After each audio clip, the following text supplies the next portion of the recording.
नमस्कार दोस्तों, मैं डॉक्टर अजीत सिंह अगेन हाजिर हूँ एक और मेडिकल वीडियो के साथ में।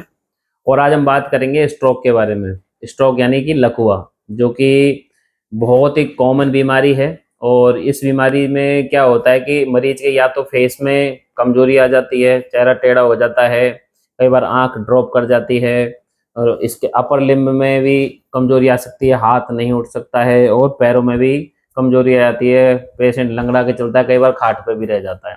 तो जब इस तरह की किसी को तकलीफ होती है तो उसको बोलते हैं स्ट्रोक। अब स्ट्रोक भी दो तरह का होता है मोटा मोटा।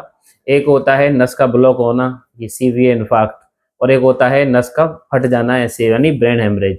तो इस दो तरह के स्ट्रोक के अंदर क्या होता है कि पेशेंट जल्दी से जल्दी हॉस्पिटल के अंदर पहुंचना चाहिए।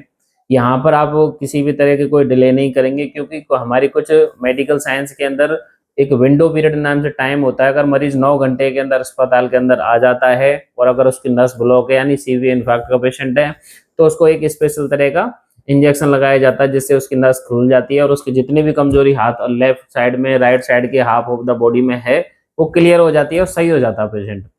लेकिन विडंबना क्या है कि हमारे देश में ऐसा नहीं करते हैं मरीज। मरीज क्या करते हैं, जैसे किसी को लगवाएगा पहले तो बोलते हैं कि इसको हवा लग गई है। हवा लग गई है तो कुछ लोग तो झाड़ा कराने चले जाते हैं, कुछ लोग किसी विशेष आयुर्वेदिक डॉक्टर के पास चले जाते हैं और वहां इलाज करना स्टार्ट कर देते हैं। अब आप देखो, जो विंडो पीरियड के अंदर जो पेशेंट अस्पताल में आना चाहिए था, किसी एमडी फिजिशियन या न्यूरोलॉजिस्ट के पास पहुंचना चाहिए था, वो वहां पर पहुंचता नहीं है और वो विंडो पीरियड निकल जाता है और उस पेशेंट की डिसेबिलिटी हो जाती है हमेशा के लिए। मैंने भी एक पेशेंट देखा था, 35 साल का पेशेंट, जिसको आज से 8 महीने पहले लकवा आया था, सीवियर इन्फार्क्ट हुआ था, उस पेशेंट की नस ब्लॉक थी और वो पेशेंट झाड़ा लगाने लग गया, आयुर्वेदिक दवाई लेने लग गया। तो अब उसका रिजल्ट क्या हुआ कि उसने मेडिकल साइंस से इलाज तो लिया नहीं, तो उसका लेफ्ट साइड की जो बॉडी है पूरी की पूरी पैरालाइज्ड हो गई। अब वो लंगड़ा के चलता है और उसका हाथ में कोई पावर नहीं है।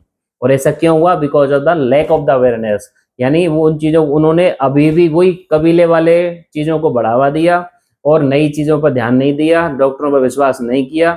डॉक्टर आपको नहीं जानता है, लेकिन डॉक्टर आपकी बीमारी को जरूर जानता है। तो आप एक क्वालिफाइड डॉक्टर के पास अपनी बीमारी का इलाज कराएं। अगर इस तरह के कोई भी सिम्टम हो तो बिल्कुल भी हल्के में ना लें, क्योंकि आज की दुनिया में साइंस के अंदर बहुत अच्छा ट्रीटमेंट अवेलेबल है। अगर पेशेंट ब्रेन हेमरेज का है तो उसका ट्रीटमेंट अलग होता है, और अगर सीवियर इन्फार्क्ट का है तो उसमें अगर 9 घंटे के अंदर पेशेंट आ जाता है तो एक स्पेशल इंजेक्शन लगा के उसकी नस को खोल दिया जाता है।